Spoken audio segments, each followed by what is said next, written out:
జగిత్యాల జిల్లా కేంద్రంలో గల శ్రీ భక్త మార్కండేయ దేవాలయంలో గత వారం రోజుల నుండి భక్తి శ్రద్ధలతో శ్రీ గురు దత్తాత్రేయ చరిత్ర పారాయణాన్ని భక్తులు, మహిళలు సామూహికంగా దత్త పారాయణాన్ని నిర్వహించారు. ఈ రోజు ముగియడంతో కలశ ఉద్వాసన పూజా కార్యక్రమాన్ని నిర్వహించారు. అనంతరం గురు దత్తాత్రేయ స్వామి జయంతిని పర్వదినాన్ని పురస్కరించుకుని గురువారం శ్రీ గురు దత్తాత్రేయ స్వామి వారికి పంచామృతాభిషేకాలను, ప్రత్యేక పూజలు నిర్వహించి పలు పుష్పాలతో చక్కగా అలంకరించి మంగళహారతులను సమర్పించారు. ఈ పూజా కార్యక్రమాన్ని ఆలయ అర్చకులు మేడుపల్లి శ్రీనివాస శర్మ, జనమంచి సత్యనారాయణ శర్మ నిర్వహించారు. విశేష సంఖ్యలో భక్తులు పాల్గొని శ్రీ గురు దత్తాత్రేయ స్వామి వారికి భక్తుల స్వహస్తాలతో పంచామృత అభిషేకాలను నిర్వహించారు. అనంతరం ఆలయంలోని శ్రీ గాయత్రి అమ్మవారిని, శ్రీ భక్త మార్కండేయ స్వామివారిని, శ్రీ సీతారామచంద్ర స్వామివారిని దర్శించుకున్నారు. విచ్చేసిన భక్తులకు తీర్థ ప్రసాదాలను అందజేసి అన్న ప్రసాదాన్ని భక్తులకు వితరణ చేశారు. ఈ కార్యక్రమంలో ఆలయ అధ్యక్షులు బోగా గంగాధర్, ఆలయ ప్రధాన కార్యదర్శి గాదాసు రాజేందర్, బోగా రాజు, మానపురి మహేష్, కొక్కుల ప్రభాకర్, కార్యవర్గం సభ్యులు, భక్తులు తదితరులు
రోజున శ్రీ భక్త మార్కండేయ దేవాలయంలో దత్త జయంతి సందర్భంగా ఈ యొక్క కార్యక్రమాన్ని మనము వారం రోజుల ముందు నుంచే స్వామివారి గురుచరిత్ర పారాయణాన్ని సామూహికంగా నిర్వహించుకోవడం జరిగింది.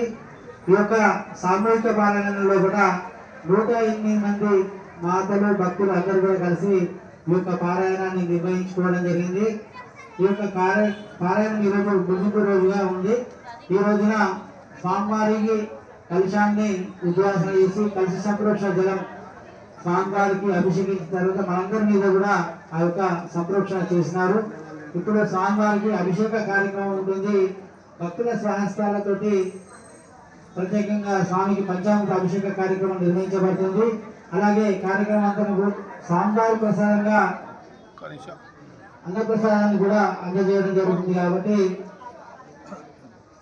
భక్తులందరూ కూడా ఈ యొక్క కార్యక్రమంలో పాల్గొని ఆ స్వామివారి అన్నప్రసాదాన్ని ప్రతి ఒక్కరూ స్వీకరించి వెళ్ళవలసిందిగా పేరుపైన కోరుచున్నాం. ఈ యొక్క కార్యక్రమాన్ని సహకరించిన దాతలందరికీ మరియు భక్తులందరూ కూడా పేరుపైన ధన్యవాదాలు భక్త మార్కండేయ దేవాలయం ఆలయ కమిటీ తరఫున తెలియజేస్తున్నాము. ఇలాగే ముందు కూడా ప్రతి ఒక్క కార్యక్రమంలో భక్తులందరూ సహకరించి ఆ దత్తాత్రేయ స్వామి కృపకు పాత్రగా